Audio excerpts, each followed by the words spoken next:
ہم وہی کہیں گے جو ہمارا دین ہم کو بتاتا ہے. عمل کرو تو تمہارا بھلا ہے, نہیں کوئی عمل کرے تو نقصان ہمارا نہیں ہے, اسی کا نقصان ہے. فرماد اللہ مسلمان جو برائیوں کی طرف مائل ہو رہا ہے, سمجھے کہ نبی صاحب نے بتایا جھارکھنڈ کا کہیں کا کیس ہے, ایک مسلم بچی غیر مسلم کے ساتھ بھاگ گئی اور باقاعدہ پروٹیکشن اسے دیا گیا, یہی کام اگر کوئی مسلمان لڑکا کر لے تو لو جہاد کے نام پر اندر کر دے, کلمے ٹھوک دے اس پر, کیس چلا دے. ارے ہم اپنی قوم کے نوجوانوں کی بھی مذمت کرتے ہیں, اگر وہ کسی دوسری قوم کی بچی کے ساتھ بھگا کر ایسا کرے یا شادی کرے, ہم بھی کہتے کہ غلط ہے. ارے اسلام میں اجازت ہے کہ ان چیزوں کی, معاذ اللہ. لیکن تم ایک طرف تو جرم کہہ رہے ہو اور دوسری طرف باقاعدہ تم سپورٹ کر رہے ہو. اگر مسلم قوم کی بچی کی بات آ گئی تو پورا سماج تمہارا لگ جا رہا اس کے سپورٹ میں, اس کو بھگانے میں, ڈاکومنٹس لینے میں. پولیس پروٹیکشن کے ساتھ گھر میں آئی, ڈاکومنٹس لے کے گئی اور جانے کے بعد اسٹیٹمنٹ دیتی ہے کہ اسلام میں پابندی بہت تھی, اسلام میں سختی بہت تھی, اس لیے میں نے دھرم پریورتن کر لی. موت اللہ. ارے اسلام کو تو نے سمجھائی کہاں ہے؟ تو نے تو آوارہ گودوں میں اپنی آنکھ کھولی ہے. اگر تو سچے مسلمان کے گھر آنکھ کھولتی تو پتا چلتا اسلام کیا ہے. اس کی آنکھ ہی ایسے گھر میں کھلی ہے کہ جو اسلام کے الف سے واقف نہیں ہوں گے, جو شریعت مصطفیٰ کے قانون سے واقف نہیں ہوں گے, آوارہ گھر میں پیدا ہوئی ہوگی اور شروع سے آوارگی کی زندگی گزاری. ہاں, جو شریعت کی پابند قوم کی غیور بیٹیاں ہیں, انہیں دیکھ کر اپنے اوپر اس نے فٹ کر لیا کہ اسلام میں پابندی ہے, سختی ہے. ارے اسلام کی اگر تو پابند ہوتی اور اسلام کے قانون پہ عمل کرتی تو دوسرے کے ساتھ بھاگتی ہی نہیں, اسے برا جانتی کہ نہیں. اسلام تو اتنا صاف ستھرا پاک اور عظیم مذہب ہے. ارے اسلام آنے سے پہلے آپ دیکھ لو عورتوں کی عزت کیا تھی. روم میں دیکھو, فارس میں دیکھو, ہندوستان میں دیکھو, چین میں دیکھو, عرب میں دیکھو, عورتوں کی کوئی عزت تھی؟ اسلام نے عورتوں کی عزت کو بڑھایا ہے. تم آج کہتے ہو کہ ناری فرسٹ, لیڈیز فرسٹ, عورتوں کو آگے بڑھاؤ, تم آج کہتے ہو, لیکن اسلام نے 1400 سال پہلے مصطفیٰ جان رحمت نے بانی اسلام نے 1400 سال پہلے ایک بیوہ عورت سے نکاح کر کے پوری دنیا میں عورتوں کے مقام کو بلند کیا ہے. جس دور میں بچیوں کو زندہ گاڑ دیا جاتا تھا, رسول اللہ صلی اللہ علیہ وسلم نے اس دور میں بتایا ہے کہ اگر کسی کے یہاں بچی پیدا ہو اور وہ خوش ہو اور اسے اچھا ادب دے, اچھی تعلیم دے اور اچھے گھر میں اس کی شادی کر دے, کل جنت میں میرے ساتھ ہوگا. بچیوں کی پیدائش پر لوگ اپنے چہرے بناتے تھے, غم کرتے تھے. ارے بچیوں کی پیدائش پر خوشی کا مزدہ کس نے دیا ہے؟ یہ مصطفیٰ جان رحمت, یہ اسلام کی عظمت ہے. اسلام نے عورتوں کو عزت اور مقام دیا ہے. اور معاذ اللہ یہ بکاؤ یہ بتائیں گے کہ اسلام میں سختی تھی کر کے ہم نے اسلام دھرم پریورتن کر لیا. معاذ اللہ. اور اسلام تم نے دیکھا کہاں ہے؟ اسلام کی تعلیم تو سمجھائی کہاں ہے؟ اور نوجوانوں, یہ تو ایک کیس ہے جو سامنے آیا, پتہ نہیں ہندوستان میں اور دنیا میں ایسے کتنے کیسز ہو رہے ہوں گے. آج دن نت نئی خبریں آتی رہتی ہے, سمجھے کہ نہیں. ہاں, ناگپور شہر بھی بچا نہیں ہے اس سے, ناگپور کے اندر بھی ایسی خبریں آ رہی ہے. آخر آپ کو غور کرنا ہوگا کہ اس کے پیچھے وجہ کیا ہے. اچھا میں یہاں پہ بتاؤں کہ میں نے تو اس کی بات کی جو اسلام سے دور ہے. بہت سارے ایسے کیسز بھی سامنے آئے ہیں کہ لڑکی پردے میں ہے, نقاب میں ہے, گھر سے نکلتی ہے تو ماں کے ساتھ نکلتی ہے, لیکن ایسی لڑکیاں بھی غیر مسلم لڑکوں کے چکر میں آ گئی, ماں باپ کو چھوڑ کر بھاگ گئی. گھر میں ماں باپ کو پتہ ہی نہیں, ادھر کورٹ میرج کے لیے اپلائی کر دیا, کورٹ میرج بھی ہو گیا, باہر کی بار شادی بھی کر لی, ادھر گھر میں پتہ ہی نہیں. آخر کہاں کمی رہ گئی آپ سے, کہاں خامی رہ گئی؟ کبھی گھر کے ماحول کو آپ نے سمجھا ہے؟ بہت ساری وجوہات ہیں یہاں پر غور کرنے کی. بچی آخر دوسرے کے سمپرک میں آئی کیسے, دوسرے کے کانٹیکٹ میں کیسے آئی؟ کئی وجوہات ہیں. آپ سے کمی کہاں رہ گئی آپ کو غور وہاں کرنا ہے. یا تو آپ نے اس کے ہاتھ میں موبائل دیا, یا اسے گھر سہیلیوں کے ساتھ آزاد چھوڑ دیا, یا اس کی تعلیم ہی ایسی ہوئی, یا جس کالج اور اسکول اور ٹیوشن میں جا رکھی ہے وہاں اس کی نگرانی صحیح سے نہیں کی گئی. اور یہ بہت لمبا وقت نہیں لگتا ہے کانٹیکٹ بنانے میں. آج کل تو بڑا ایزی ہے, سمجھے, بہت ایزی. سہیلیاں نمبر پاس کر دیتی ہیں اور ایک بار رابطہ. اور لڑکیاں, عورتیں ویسی ناقص العقل ہے, لڑکی کو خود پتہ نہیں چلتا ہے کہ کب وہ اس کے جال میں آ گئی. یہ سب سے بڑا لمحہ فکریہ ہے کہ بچیوں کو خود احساس نہیں ہو پاتا ہے کہ وہ کب اس کے فریب میں آ گئی, وہ کب سامنے والے کی عشق میں الجھ گئی. وہ اسے خود احساس نہیں ہو پاتا ہے. یہ ذمہ داری گھر والوں کی ہے, ماں باپ کی ہے, بھائیوں کی ہے, اس کے چچا کی ہے, ماموں کی ہے, رشتہ داروں کی ہے, قوم کے ہر ایک فرد کی ذمہ داری ہے کہ ہماری قوم کی بچی کئی قوم کی بدنامی کا سبب تو نہیں ہو رہی ہے, کوئی ایسے کام تو نہیں کر رہی کہ جس سے اس کا خاندان اور پوری قوم داغدار ہو جائے. معاذ اللہ. بڑا افسوس ہوتا ہے. اور یہ چیزیں بیان بھی کرے تو کیسے کرے, بیان کرنے میں کلیجہ کانپ جاتا ہے. پتہ نہیں انہیں کرنے میں کیسا خوف محسوس نہیں ہوتا, یا بیان کرو تو آدمی ہل جا رہا ہے. اور یہ تو کر بیٹھ رہے ہیں اور پھر بعد میں پچھتا رہے ہیں, رو رہے ہیں. کئی ایسے اسٹیٹمنٹ بھی آئے کہ پہلے تو خوشی خوشی سے تھانے میں بیٹھ کر جس ماں باپ نے پالا پوسا بڑا کیا, لڑکی بڑی ڈیرنگ سے کہتی کہ نہیں پہچانتی انہیں, اور وہ آوارہ لڑکا کہتی کہ اس کے ساتھ رہوں گی. اور 4-6 مہینے کے بعد یہ اوقات پتہ چل گئی, آرا شراب پی کے 13 لاکھ گھسے. اب ماں باپ یاد آ رہے ہیں, اور پھر ہم جیسوں کی تقریر یاد آ رہی ہے. ابھی اگر ان کو سنائیں گے تو فضول باتیں لگیں گی, میری نصیحتیں فضول لگیں گی, سمجھے کہ نہیں؟ ہاں, لیکن جب ہے نا, اور جب گزرتی ہے نا تب پتہ چلتا ہے. اچھا, ابھی اگر کسی کو بتا, بہت ساری جگہ تو ایسا سننے میں آیا کہ ماں باپ کو خبر ہے لیکن پھر نہیں, ہماری بچی تو ایسا نہیں کر سکتی. ارے آپ کہہ رہے ہو بچی ایسا نہیں کر سکتی, بچی کو خود معلوم نہیں کہ وہ ایسا کر سکتی. سمجھے میرا جملہ؟ اس جملے کا مطلب آپ سمجھے.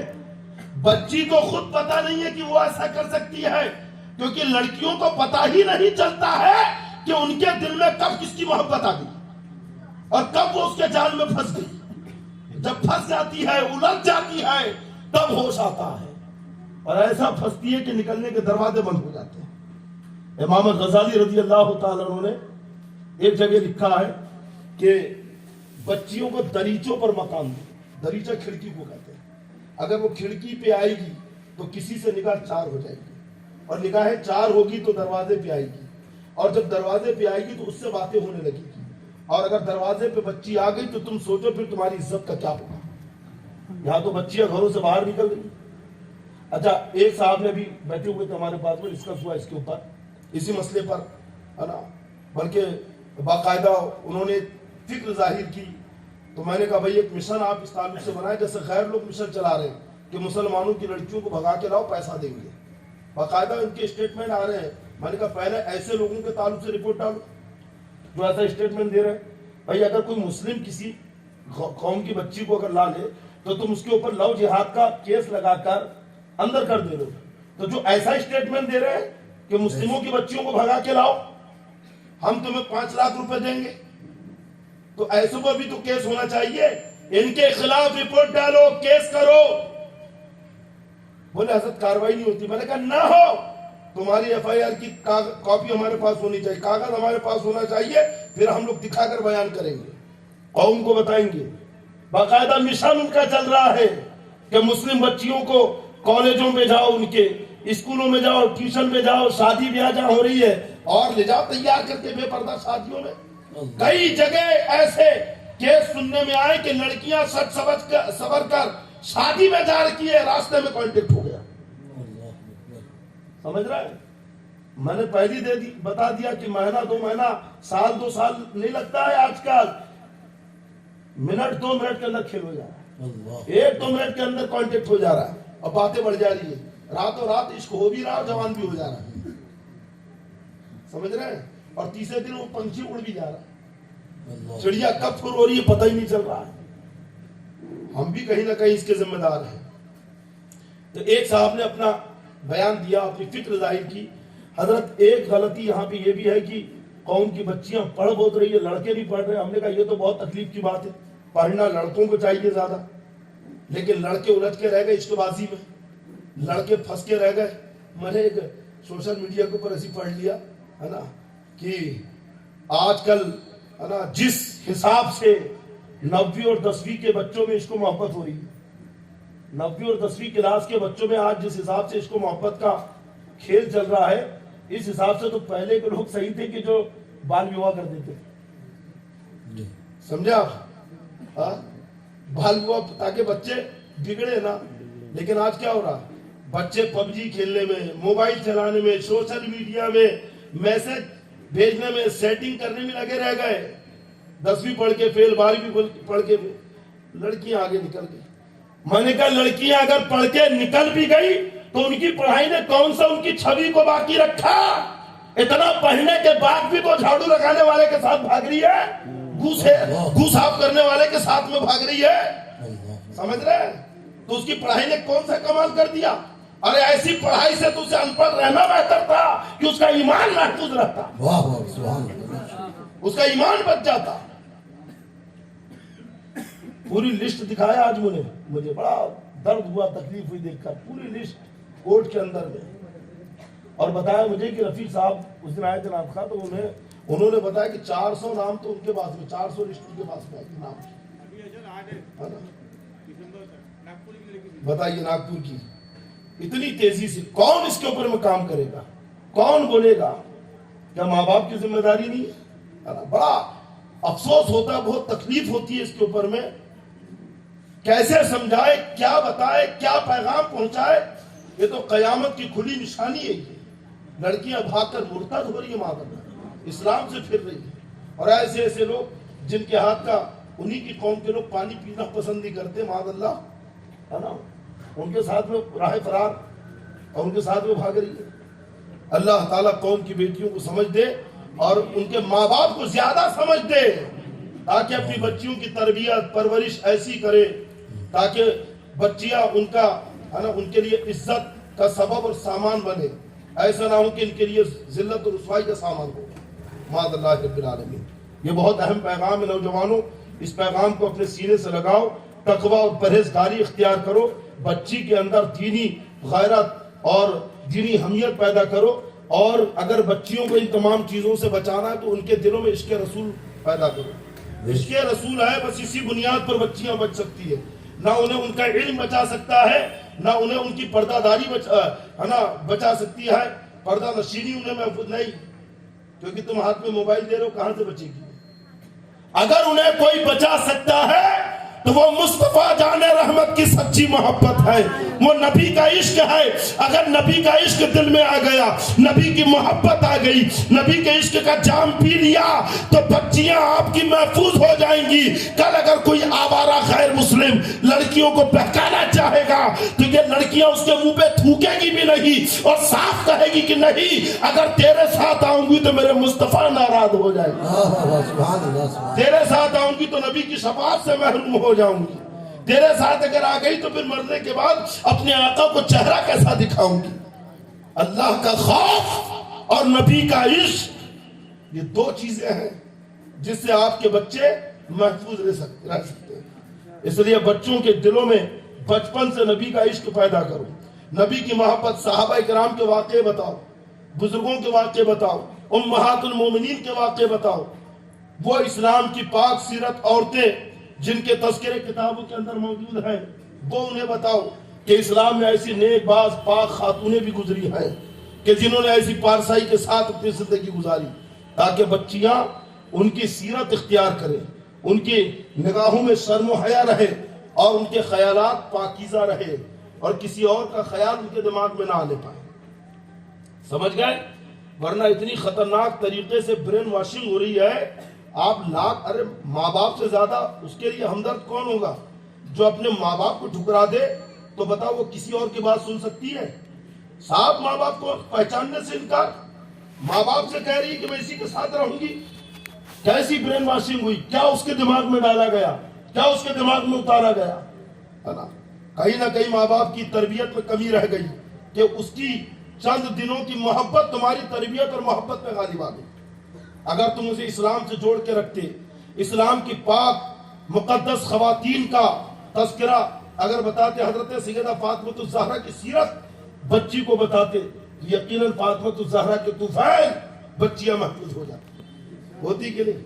لیکن تعلیمات سے دور۔ اس لیے ستھرے بنو، پاکیزہ رہو۔ قد افلح من تزکا، جو پاک اور صاف ستھرا رہا اسی کے لیے کامیابی ہے، اور یہی شریعت ہے، یہی طریقت ہے۔ طریقت شریعت سے ہٹ کے الگ نہیں ہے، کیونکہ آج کل سمجھ میں نہیں آتا کہاں کہاں کس محاذ پر پہرے دے، کہاں کہاں کس کا جواب دے۔ ایک طرف بدعقیدوں کی الغار ہے، رافضیوں کی الغار ہے، خارجیوں کی الغار ہے، گستاخ رسول اور غیر مقلدین کی الغار ہے۔ دوسری طرف یہ نوجوان اور قوم کے بچوں کا حال ہے کہ دین سے دور، مسجدوں سے دور، اور دنیاوی ہے نا ایسے ایسے برے کاموں میں الجھے ہوئے ہیں، اور پھر یہ حالات کہ بچیاں قوم بدنامی کا سبب بن رہی ہے، بھاگ رہی ہے نا، اور پھر یہ جاہل پیر الگ کہ جو آ کر قوم کو گمراہ کر رہے ہیں نمازوں سے، اللہ کے ذکر سے، دینی تعلیم سے۔ ارے سوشل میڈیا پہ آئے دن نئے نئے پیروں کی خبریں بھرمار لگی ہوئی ہے، ان کے ایجنٹ پھیلے ہوئے ہیں ایسے پیر سے، اور پھر بات کر رہے طریقت کے۔ ہم طریقت والے، ہم طریقت والے ہیں، ہمیں نماز کی کیا ضرورت ہے؟ ابھی قاری صاحب نے آپ کو بتایا تھا نا، جب پوچھا نا کہ آپ مصلی ہوا میں اڑاتے ہیں کیا؟ حضرت خواجہ حسن بصری ندی کے کنارے جا رہے تھے، دیکھا حضرت رابعہ بصری آ رہی ہے، تو حضرت خواجہ حسن بصری رضی اللہ تعالیٰ عنہ نے پانی کے اوپر اپنا مصلی بچھا دیا اور کھڑے ہو گئے۔ آپ ہو سکتے ہیں؟ یہ خواجہ حسن بصری کی شان ہے، بچھایا، کھڑے ہو گئے، کہتے اے رابعہ آؤ، یہاں پر آؤ، نماز پڑھیں۔ حضرت رابعہ بصریہ رضی اللہ تعالیٰ عنہ آپ نے ہوا میں مصلی بچھا دیا اور کہتی ہے کہ اے حسن آؤ، یہاں پہ نماز پڑھے، اے حسن آؤ، یہاں نماز پڑھے۔ اور پھر حضرت رابعہ رونے لگی۔ غور سے سننا نوجوانوں، ایک ایک جملہ۔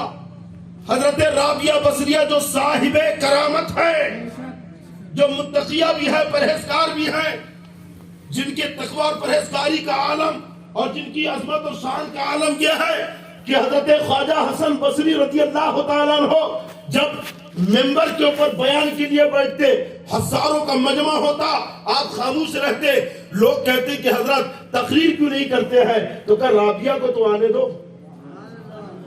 کہا کیوں؟ کہا میری تقریر رابعہ کے سوا سمجھتا کون ہے؟ میرے بیان کو رابعہ کے سوا جانتا کون ہے؟ اور جب حضرت رابعہ آتی تو حضرت خواجہ حسن بصری بیان کرتے، ایسا بیان کرتے کہ حضرت رابعہ کی آنکھوں میں آنسو آ جاتے، اور جب مجلس ختم ہوتی تو کئی جنازے اٹھا کرتے۔ لوگوں کا حال یہ ہوتا۔